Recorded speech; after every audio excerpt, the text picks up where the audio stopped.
अस्सलाम वालेकुम friends, this is Mubashar Iqbal Chauhan, advocate high court and legal lecturer. हमारा आज का टॉपिक है police efficiency and discipline rule 1975, जिसके अंदर हम पुलिस ऑफिसर जो हैं, जो गेस्टेड ऑफिसर से नीचे के रैंक के हैं, मतलब कि constables, head constable, ASI, sub inspector, inspector, मतलब कि एसपी रैंक से नीचे के जितने भी ऑफिसर्स हैं, इनको दी जाने वाली सज़ाएँ कैसे दी जाती हैं, उनका प्रोसीजर क्या है। पहले तो हम इसके अंदर देखेंगे कि सज़ाएं कब दी जा सकती है, एक सज़ाएं कौन सी दी जा सकती हैं, दो सज़ा देने के लिए प्रोसीजर कौन सा अडॉप्ट किया जाएगा, तीन प्रोसीजर की कितनी इकसाम है, चार एदर शो का नोटिस। हमारा आज एक केस था जिसके अंदर हमारे इनफैक्ट दो केसेस थे, एक के अंदर सब इंस्पेक्टर और एक के अंदर एएसआई, जिसके अंदर सब इंस्पेक्टर को मेजर पनिशमेंट दी गई रिडक्शन ऑफ स्केल की, और एएसआई को जो है वो माइनर पनिशमेंट्स दी गई।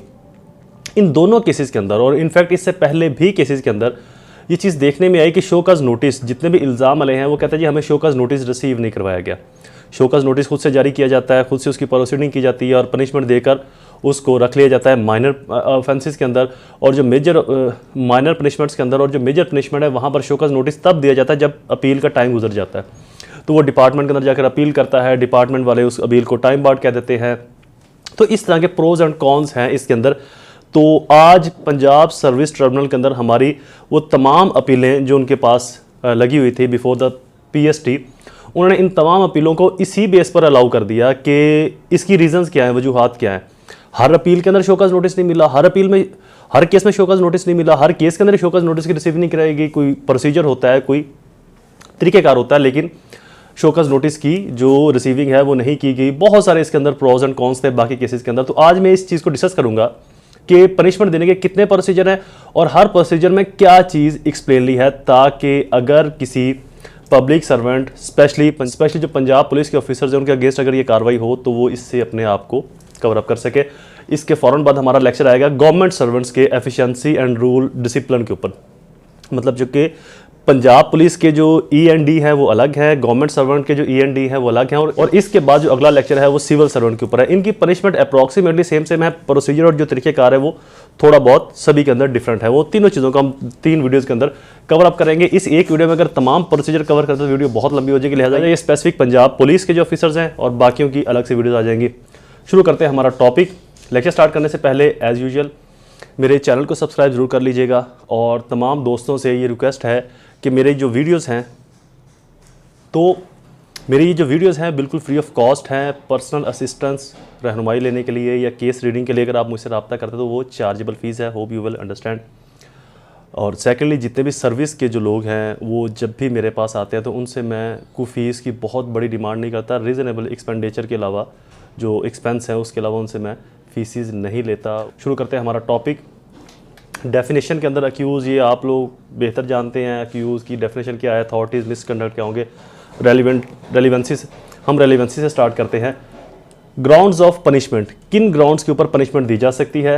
Where a police officer in opinion of authority inefficient और has cause to be efficient, is guilty of misconduct, is corrupt, any reasonable be considered corrupt because he or any of his dependents or any other person through him on his behalf in possession for which he cannot reasonably amount of pecuniary resource or of property disappropriation to his known source as income, or he has style of living beyond his ostensible means, his reputation being corrupt, he engage reasonably suspected being engage subversive activities, reasonably suspected is being associate etcetera etcetera. In grounds के ऊपर सज़ा जो है वो दी जा सकती है। तो इन ग्राउंड्स को आमतौर के ऊपर जनरली ये ग्राउंड नहीं होती, ग्राउंड्स कोई और होती हैं। इन ग्राउंड्स को तोड़ मरोड़ कर उन ग्राउंड्स के साथ अटैच किया जाता है। पनिशमेंट्स क्या होंगी?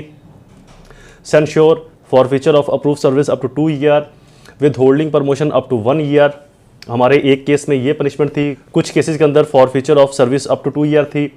उसके बाद increment period of 3 year, fine जो 1 माह तक होगा, और कन्फाइनमेंट क्वार्टर ऑफ 15 डेज, 15 दिन का जो क्वार्टर होगा इसकी कन्फाइनमेंट होगी विदाउट, वो विद या विदाउट ड्रिल, पनिशमेंट ड्रिल या गार्ड्स एट्सेट्रा, गार्ड्स, फटीग और अदर ड्यूटीज़ के साथ होगा। Extra drill not exceeding 15 days, fatigue and other duties. ये हैं माइनर पनिशमेंट। मेजर पनिशमेंट के अंदर है पहली पनिशमेंट रिडक्शन इन स्केल, ये मेजर पनिशमेंट है। कंपल्सरी रिटायरमेंट, ये मेजर पनिशमेंट है। Removal from service and dismissal from service, अच्छा, एक चीज़ देख लें कि रिमूवल फ्रॉम सर्विस अगर इंसान होगा तो वो दोबारा से किसी भी फ्यूचर एम्प्लॉयमेंट के लिए अहल नहीं होगा, लेकिन डिसमिस फ्रॉम सर्विस जो होगा वो फ्यूचर एम्प्लॉयमेंट के लिए, किसी भी जॉब के लिए वो अहल हो सकता है। रिमूवल और डिसमिसल के अंदर इतना फ़र्क है, लेकिन अदारे से, डिपार्टमेंट से दोनों ही बर्खास्त हो जाते हैं। डिसमिसल के अंदर थोड़ी सी नरमी है, रिमूवल के अंदर जो है वो नरमी नहीं। ये तो थी मेजर पनिशमेंट। अब आते हैं इनके जो पनिशमेंट का प्रोसीडिंग है वो कैसे स्टार्ट होगी। आम तौर के ऊपर यहाँ पर police efficiency and discipline rule के अंदर तीन प्रोसीडिंग या तीन प्रोसीजर बयान किए गए हैं। First summary procedure, second general procedure and third जो है वो स्पेशल प्रोसीजर है। आम तौर पर होता क्या है, जो समरी प्रोसीजर है वो अर्दली रूम के अंदर ऑरली उसको बुलवाया जाता है, ऑरली उसको उसके इल्ज़ामात से आगाह किया जाता है। या आमतौर पर थाने के अंदर ही या तो एसएचओ कर लेता है या डीएसपी कर लेता है, एसपी खुद भी कर सकता है। तो अर्दली रूम के अंदर ही उनकी इंक्वायरी की जाती है ऑरली, और ऑरली उनको सज़ा दे दी या जो उनको सज़ा दी वो रिटर्न फॉर्म में दे दी, लेकिन तमाम जो एविडेंस है और तमाम जो कम्युनिकेशन है वो ऑरली ही परफॉर्म होगी। सेकंड प्रोसीजर है जर्नल प्रोसीडिंग। जर्नल प्रोसीडिंग अगर डिपार्टमेंट या अथॉरिटी को लगे कि यहाँ पर एविडेंस को इंश्योर करना, एनालाइज करना ज़रूरी है, तो उसके लिए जर्नल प्रोसीडिंग कंडक्ट की जाएगी। जर्नल प्रोसीडिंग के अंदर इंक्वायरी ऑफिसर का मुकर्रर किया जाना, शोकस नोटिस जारी करना विद ऑल एलिगेशंस, या जितने भी इल्ज़ाम उसके ऊपर लगाए गए हैं, अदर वो डॉक्यूमेंट्री हैं, एविडेंस फॉर्म के अंदर हैं या ऑरल फॉर्म के अंदर हैं, उनको साथ में बताना, लिखना, अटैच करना, और उस शोकस नोटिस में उसको एक रीज़नेबल अपॉर्चुनिटी टाइम दी जाए जो कि 7 दिन के अंदर अंदर उसने ये जमा करवाना है। ये टोटल जो प्रोसीडिंग है 7 दिन 1 हफ्ते के अंदर कंप्लीट करना ज़रूरी है। उसके बाद लॉ तो ये कहता है कि 10 दिन के अंदर जो पनिशमेंट है या जो कंक्लूजन है, हतमी फाइंडिंग है, वो इंक्वायरी ऑफिसर मुरतब करेगा। लेकिन मेरे कुछ केसेस में चीज़ देखने में आई कि जो प्रोसीजर था उसको मिक्सअप करके अडॉप्ट किया गया, समरी को भी और जर्नल प्रोसीजर को भी, और जो इंक्वायरी की कंक्लूजन थी उसको देने में अप्रॉक्सीमेटली 2-2 महीने का टाइम भी लगाया गया, उसके बाद जाकर सजा दी गई, ये कन्फ्यूजन क्रिएट करने के लिए। तो बेसिकली ये चीज़ समझना ज़रूरी है कि जब समरी और जनरल प्रोसीडिंग्स हैं, इन दोनों को इकट्ठा या मैचअप नहीं किया जा सकता, इनको इकट्ठा करके प्रोसीड नहीं किया जा सकता। समरी प्रोसीडिंग बिल्कुल अलग होगी, जनरल प्रोसीडिंग बिल्कुल अलग होगी। तो लिहाजा अगर इंक्वायरी ऑफिसर 10 दिन से ज़्यादा टाइम लगाता है कंक्लूजन या फाइंडिंग के ऊपर, तो वो अपनी हायर अथॉरिटी से परमिशन लेगा, उसकी रीज़न ये वजूहात बयान करेगा कि किस वजह से मुझे 10 दिन से जो ज़्यादा है वो टाइम लग रहा है। अगला section procedure to observe the inquiry officer. अब इसके अंदर जो इंक्वायरी ऑफिसर है वो तमाम ऑब्जर्वेशन को, एलिगेशंस को इन रिटर्न देगा इल्ज़ाम ले को जिस पर इल्ज़ाम है, और इन रिटर्न ही उससे डिफेंस मिलेगा। यहाँ पर क्लियरली वर्ड है। मेरे केस के अंदर ये हुआ कि शोकस नोटिस जारी किया गया, लेकिन जो इल्ज़ाम ले उसको बताया ही नहीं गया। खुद से शोकस नोटिस जारी किया, 7 दिन 8 दिन 10 दिन के बाद उसी शोकस नोटिस के ऊपर खुद से ऑर्डर कर दिया पनिशमेंट का, और फिर भी दबा लिया। फिर जब टाइम बार्ड हो गया तो वो शो करवाया गया। शोकस नोटिस जब जारी किया जाएगा उसकी बाकायदा रिसीविंग दी जाएगी अर्दली रूम के अंदर या थाने के मुहर्रर के पास, या जिस थाने के अंदर भी वो ऑफिसर है उस थाने के, वो पुलिस लाइन में है या वो किसी ट्रेनिंग सेंटर में है, किसी स्पेशल ड्यूटी पर है, किसी थाने में है, तो वहाँ का जो मुहर्रर है उसके पास शोकस नोटिस भिजवाया जाएगा। वहाँ से शोकस नोटिस की पहले मुहर्रर से रिसीविंग होगी, फिर मुहर्रर जो है वो उस मुतलका ऑफिसर से रिसीविंग लेगा कि जी आप इस चीज़ को ऑनरेबल कोर्ट्स ने डिटरमाइन किया कि ये प्रोसीजर अडॉप्ट करना ज़रूरी है, ताकि दोनों को पता चल सके और बाहर कोर्ट को भी पता चल सके कि एदर रिसीविंग हुई है या नहीं हुई है तमाम प्रोसीजर। और देन वो अपना जो रिटर्न आंसर है, डिफेंस है, उसको भी इन राइटिंग लिखेगा, और इन राइटिंग लिख कर ही वो सबमिट करवाएगा मुहर्रर के पास, और देन वो मुतलका इंक्वायरी ऑफिसर के पास जाएगा। देन इंक्वायरी ऑफिसर उसकी कुछ डेट्स मुरतब करेगा कि आपने इन डेटों को मेरे पास हाजिर होना है, अपनी अटेंडेंस लगवानी है, एट्सेट्रा एट्सेट्रा। अच्छा जी, ये तमाम जो प्रोसेस है वो इन राइटिंग होगा। देन इंक्वायरी ऑफिसर्स की पावर्स आ जाती हैं, वो समन जारी कर सकता है, किसी भी पर्सन को एग्जामिनेशन ऑफ ओथ ले सकता है, वो डॉक्यूमेंट्स की प्रोडक्शन जारी कर सकता है, रिसीविंग ऑफ एविडेंस ले सकता है। ये उसकी जो इंक्वायरी ऑफिसर होगा आमतौर के ऊपर जो इनके ऊपर इंक्वायरी ऑफिसर बनता है वो एसपी रैंक का ऑफिसर ही इंक्वायरी की जाती है, उसी को इंक्वायरी ऑफिसर बनाया जाता है। लेकिन अक्सर आप वीडियोस के अंदर भी देखते होंगे जो डीपीएस बैठकर इंक्वायरी मार करते हैं डीएसपी को, तो वो एक स्केल उसका ऊपर होना चाहिए, वो डीएसपी इंस्पेक्टर भी हो सकता है। अच्छा, इसके बाद है स्पेशल प्रोसीडिंग। तो ये कुछ खास चीज़ों के लिए इंप्लीमेंट की जाती है, हंगर स्ट्राइक के लिए, प्रोटेस्ट के लिए, डिमॉन्स्ट्रेशन के लिए, या थ्रेट ऑफ क्रिमिनल फोर्स के लिए, किसी भी मैनर्स के अंदर कोई पुलिस वाला ये काम करता, देन उसके ऊपर स्पेशल प्रोसीडिंग जो है वो इंगेज करवाई जाएगी। और इसका जो पैटर्न है वो भी यहाँ पर एक्सप्लेनली, इसका प्रोसीजर भी वही है, इन राइटिंग दी जाएगी, स्पेसिफिक अपॉर्चुनिटी दी जाएगी, उसको एक ख़ास टाइम दिया जाएगा और सेक्शन 7 जो हमने पढ़ा उसके मुताबिक ही इसको डील किया जाएगा। जितना टाइम उसके अंदर मेंशन है या जितनी उसके अंदर लिमिटेशन है उसी के अंदर इसको कंप्लीट किया जाएगा। इस इंक्वायरी के अंदर एक चीज़ बता दूँ, कोई भी एडवोकेट बीइंग अ कौंसल पेश नहीं हो सकता किसी भी अक्यूज़ की तरफ से। ये फिर पीएसटी के अंदर ही जो वकला साहिबान है वो पेश होंगे। अच्छा, इसके बाद इसका अपील का फॉरम है। यहाँ पर भी बहुत सारे लोग कंफ्यूज हो जाते हैं कि अपील कहाँ की जाए, कैसे की जाए। आमतौर पर लोग कहते हैं जी अगर एएसआई या सब इंस्पेक्टर को सज़ा हुई है तो वो अपील जिसने सज़ा दी उसे हायर रैंक के ऊपर करे, अगर उसने भी उस सज़ा को बरकरार रखा फिर आईजी के पास चला जाए। आपने अपील सिर्फ एक करनी है। यहाँ पर वाजे लिखा हुआ है an appeal shall lie only against the order of dismissal, removal from service, compulsory retirement, reduction in rank or time scale, forfeiture of approved service, imposition of fine.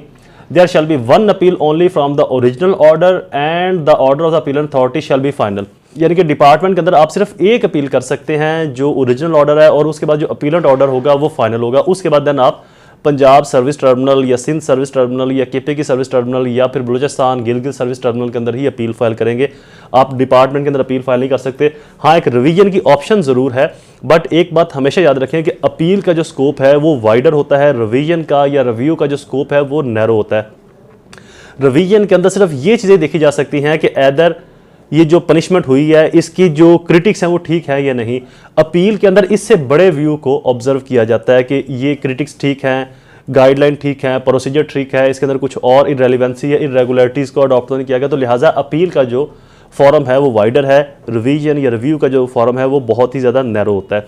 तो आप सिर्फ एक अपील कर सकते हैं डिपार्टमेंट के अंदर। उसके बाद जो डिपार्टमेंटल अपील होगी, डीए होगा, वो फाइनल तस्वर होगा, देन आप पीएसटी में आएंगे। तो इसके अंदर हमने जो चीज़ें देखी कि शोकॉज नोटिस आपको इन राइटिंग मिलना ज़रूरी है और इन राइटिंग देना ज़रूरी है, और जिसको शोकॉज नोटिस दिया है उससे इन राइटिंग रिसीविंग लेना ज़रूरी है एविडेंस के तौर के ऊपर कि इसको शोकॉज नोटिस मिल गया, तो लिहाजा ये इसका जवाब दे ताकि टाइम बार्ड के जो प्रोसीजर है उससे बचा जा सके या उससे बचाया जा सके। आमतौर के ऊपर हायर ऑफिसर पर्सनल ग्रज पर या मोस्टली पर्सनल ग्रज के ऊपर या मेरिट के ऊपर भी अगर करते हैं तो वो शोकॉज नोटिस जारी करके रिसीविंग ही नहीं करवाते और ख़ुद से ही उसके ऊपर ऑर्डर जारी करके और सज़ा सुना देते हैं। और मोस्ट ऑफ टाइम तो ऐसा देखने में आया है कि सज़ा देने के बाद भी वो जारी नहीं किया जाता जो आपकी पनिशमेंट ऑर्डर है, ताकि इसका जो अपील का टाइम है वो भी इसी के अंदर मैनेज हो जाए और अपील भी टाइम बार्ड हो जाए इसकी, और उसके बाद इसकी जो सज़ा हमने दी है ये बरकरार रहे। तो ये एक तरीका बहुत कॉमनली मैंने अपने केसेस में देखा जिसको अडॉप्ट किया जाता है। तो इस तरीके से आप इन ग्राउंड्स को फॉलो करते हुए बच सकते हैं। इन ग्राउंड्स का सहारा लेकर आप पीएसटी के अंदर अपील में जब आएंगे तो आपको ये जो ग्राउंड्स हैं कि हमारे रिसीविंग नहीं की गई, हमें रिसीविंग दी नहीं गई, इन ग्राउंड्स के ऊपर आपको मैक्सिमम रिलीफ मिल जाएगा। Lecture is complete. I hope ये वीडियो आपके लिए फ़ायदेमंद साबित हुई होगी। ऐसे ही इन्फॉर्मेटिव वीडियो को सुनने के लिए चैनल को लाइक और सब्सक्राइब जरूर कर लें, वीडियो को शेयर जरूर कीजिएगा। दोबारा हाजिर होंगे किसी और इन्फॉर्मेटिव वीडियो के साथ, तब तक मुझे अपनी दुआओं में ज़रूर याद रखें। अल्लाह ताला आप सबका हामी नासिर हो। वस्सलाम।